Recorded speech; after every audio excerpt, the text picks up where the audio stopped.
Welcome to video 1. Cool the fuck down.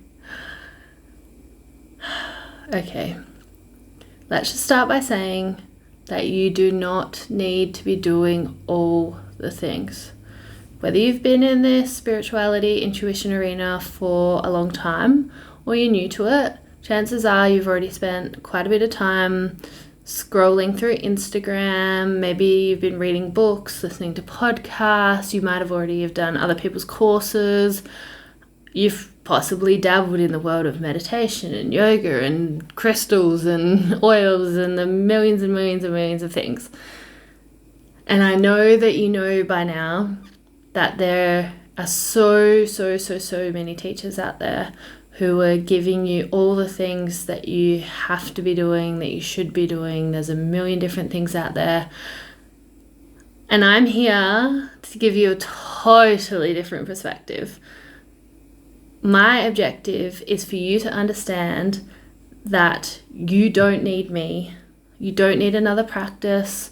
You don't need another modality. You don't need to be looking for that new magic silver bullet that you've been looking for all this time, because you've got it all right there with you already.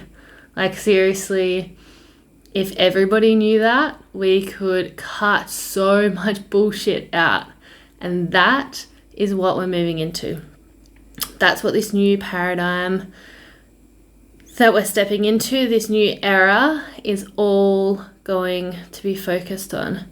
Our spirituality is no longer something externalized from us. It is embodied within us.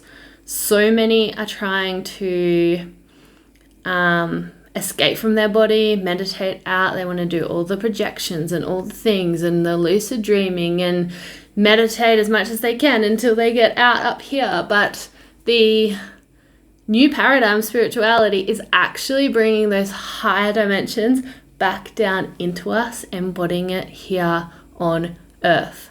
Which means you don't need to fucking go anywhere. You are to be here in your body the entire time. So, where do we start with that? Because I know that there are some amazing ones out there, but a lot of the other spiritual teachers and coaches and everything like that, they're going to tell you that they've got the one answer. They've got the one thing that you've got to do. And I'm going to tell you that you don't actually need any of it.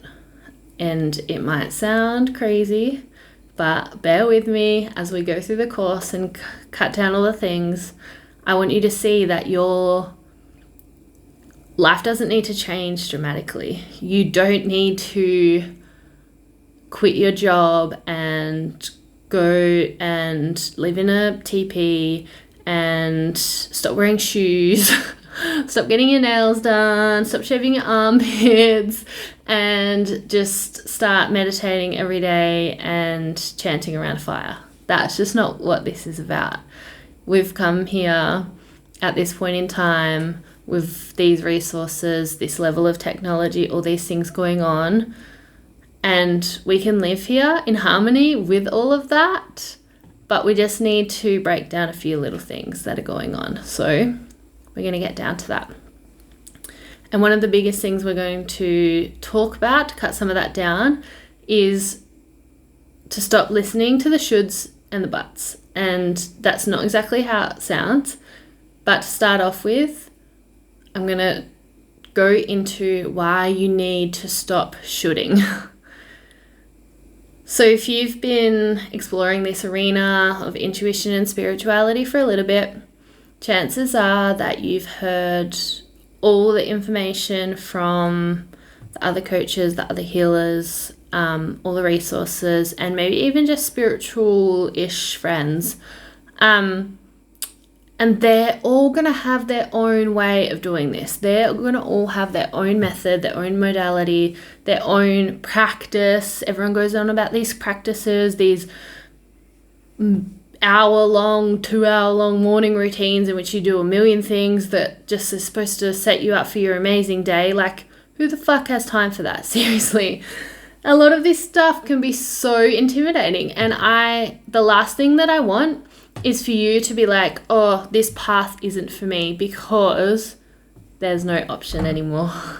The spiritual path is the life path. And if you continue to deny it, you're going to run into some trouble. So this is where I want to take this time, whether we're watching this in 2020 or 2021, which is probably even more crazy than 2020 was. This is the time when you're being asked to pivot.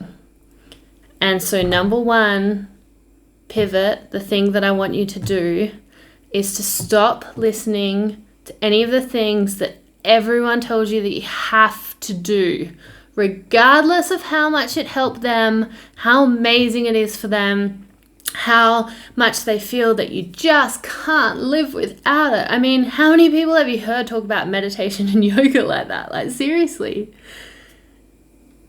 If it doesn't resonate with you, if when it comes up you don't get that little spark of excitement or joy or anticipation, like, oh, what is this thing? Maybe I need to try it. If you don't get that glimpse of fear to let you know that, oh, maybe there's something really good on the other side of this. Maybe I really need to dig deep and try this because there's a little bit of something there, and you can feel that in your body. And we'll unpack that a little bit more later on, but just for the basics is really just, if someone gives you something that they feel you should be doing or something for you to try, if you just feel like a plain meh, I don't really care for that. That doesn't sound exciting. That sounds boring, whatever. Just let it go. Say thank you. That was a really nice offer. If you're reading a book, yeah, that's really cool. That works for them. I'm not feeling it. And leave it be. Amazing. If you could just let so many of those things just go and not feel like a bad spiritual person, then that would just be the biggest start. If we can get rid of that spiritual complex, then we could shift so much energy, lighten the load of so many people who are trying to, and like, it's amazing that so many people are trying to do this work, but we're carrying around all of the same heaviness that we were before, from our crazy lives, our rat race lives, our lives where we just didn't stop. And we're bringing that same aspect into our spiritual work. So let's start removing things from the to-do list if they're not resonating. If they are, amazing, leave them, fine. Totally do all the things that do. But stop feeling like just because all the spiritual teachers and spiritual coaches and those on Instagram who have their crazy vegan smoothie bowls, like, I don't even know where I would buy a lot of those things that they put in there. You don't have to stop eating meat to be spiritual. Can we just break that fucking thing right now? You eat whatever your body tells you to eat. You don't have to meditate. You don't have to do yoga. Like, I thought once upon a time that I had to do all the things. I used to speak to people consistently who just raved and raved and raved about meditation. It was life-changing. Everyone should be doing it. Everyone has to do it every day. And it's still, to this day, every second person in the spiritual community keeps going on and on and on about it. And you feel like, oh, maybe I should be doing it. It's been like an ongoing thing for a long time. And I would force myself to sit down and get out like 10 minutes of meditation. I'd be like, yeah, that was cool. Like, I kind of feel good after it, but I couldn't stick to it because I didn't enjoy it. It just didn't resonate with me. It just wasn't my thing. And that's okay. Not one person has ever said to me, it's fucking okay if you don't meditate. It's the opposite that everyone goes on and on and on about. So I really just want to give you this permission slip. You don't have to do any of the things. Put down the journal if it doesn't resonate. put away the yoga mat if it doesn't resonate. Leave it all behind and let's start with the absolute basics. What feels good for you? Number 2 of this part, the shoulds, is that if you have been doing this for quite a long time, chances are you've already got that voice going in your head. Oh, maybe I should meditate. Maybe I should do yoga. Or maybe I should do that. I read that in that book, or I read that in that course. Maybe I should be doing this. Maybe I should be doing that. And the other part of this that I want to say is, if you're not feeling like, oh, I need to do that, or I really want to do that, I really want to try that, like that, it just sounds exciting. Listen to the wording, listen to how it lands within you, and cut out, like, should you really be doing it? Do you really want to do it? Do you really need to do it? No? Okay, then maybe you shouldn't do it. Maybe you should just let it go. Let it go to the side. And yeah, just feel the energetic load lift when you let go of all of those things. Because at the end of the day, that's what we're trying to do. We're trying to cut down all this shit to be able to connect in and tune in and feel more intuitive and in flow. And if we're just adding a billion more things onto our to-do list and overloading ourselves, how the fuck do we think that's going to happen? Like, you can't just meditate your way out of anything. You've got to make those changes in your day-to-day to get those big, long-lasting impacts on your life. Multitasking, juggling all the things, wearing that busy badge of honor, that has no, like, zero place in this new paradigm, in this new earth that we're stepping into. So I want to cut that down. Even in the spiritual side, it doesn't matter what the thing is.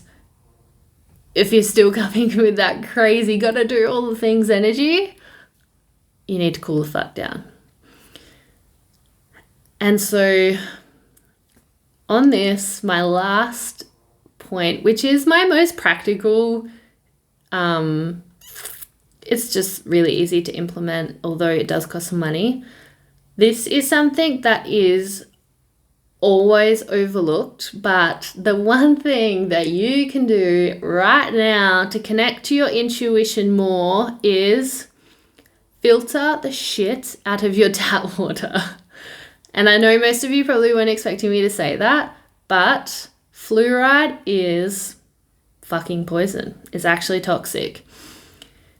There are so many studies on this. That's the reason why it's banned throughout Europe. And yet in Australia, it's in most of our tap water. Chances are that if you are watching this within Australia, it is in your tap water.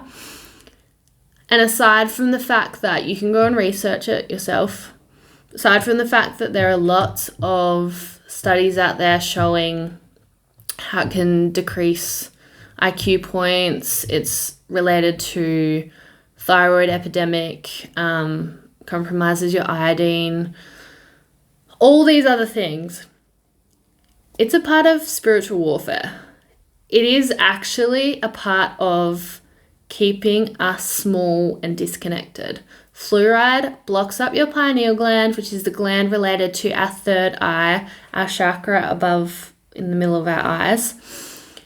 And it basically slows it all down, clogs it all up. And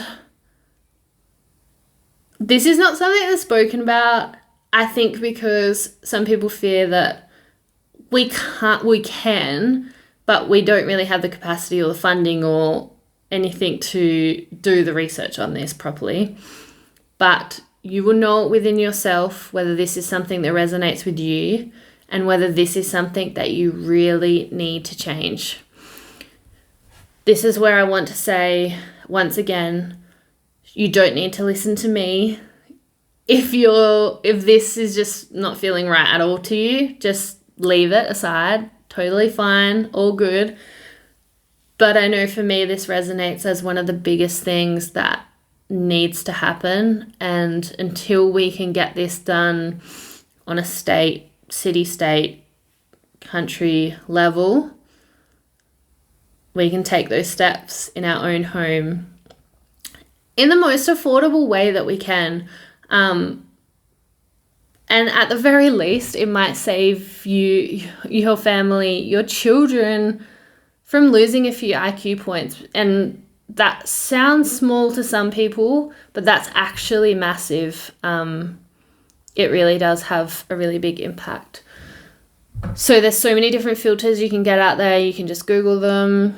There's a lot you probably already heard of. You can get from like a whole house filter to one that connects to your tap. You can get one that a 5 or 10 litre one that sits on the bench. You can get a jug that I have used for like 2 years. That is, I think, like $200. You get 2 years worth of filters with it, and just fill up the jug consistently. You can also buy a water distiller. With that, the only thing I say is to maybe put some Himalayan rock salt in it, or buy some sea minerals or something, just because with distilled water, it is pure of anything. So you can get low on electrolytes, so just watch that. You can also buy at Coles and Woolies 5 and 10 litre casks of distilled water. So it's so easy and it's so accessible for you and your family. Even if you want to just use that for, like, say, your bottled water, your drinking water, and still use tap water for cooking, just whatever is in your price range and in your availability, and whatever feels good and right for you. Yeah, that's probably like the easiest, most practical thing, and it's the most overlooked thing.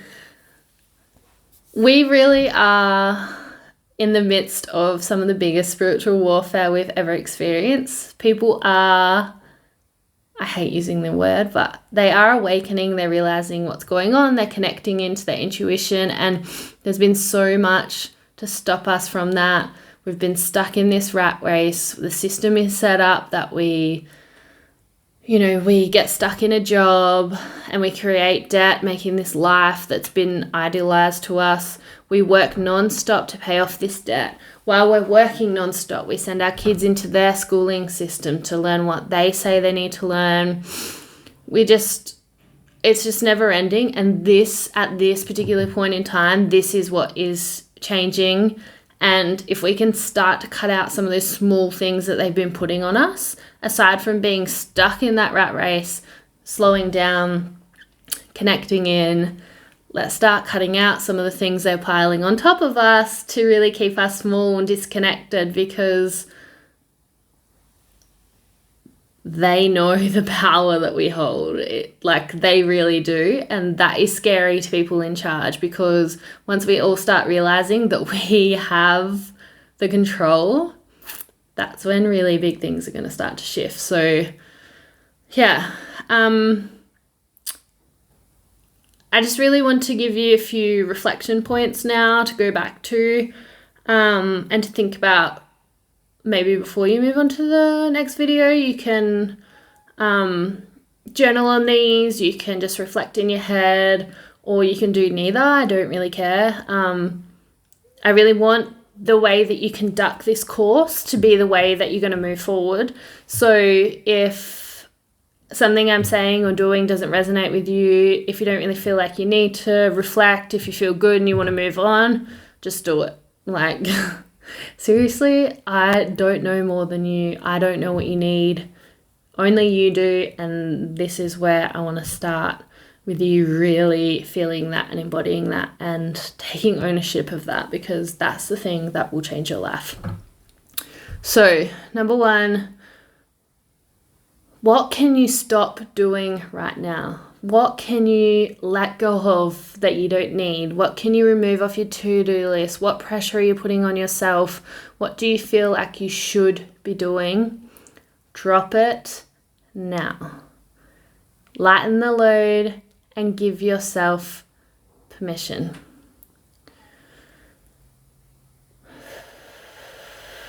Remember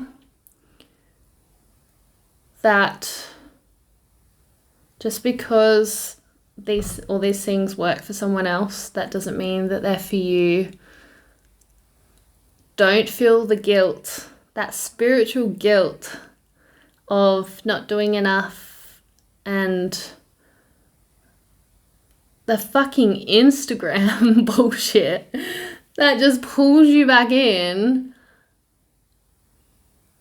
Don't forget that that is someone's highlight reel, but also a lot of those people don't work 9 to 5s. A lot of them actually don't have kids.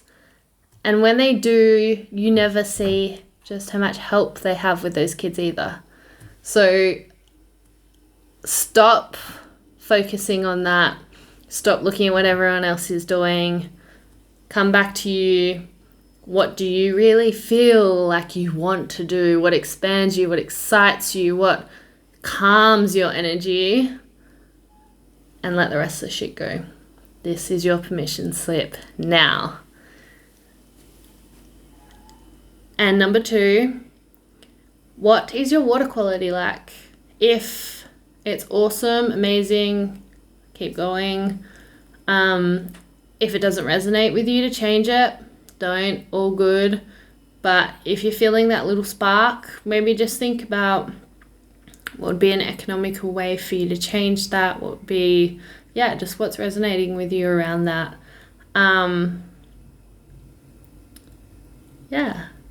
I think that's all of that for now. So I will see you in the next video.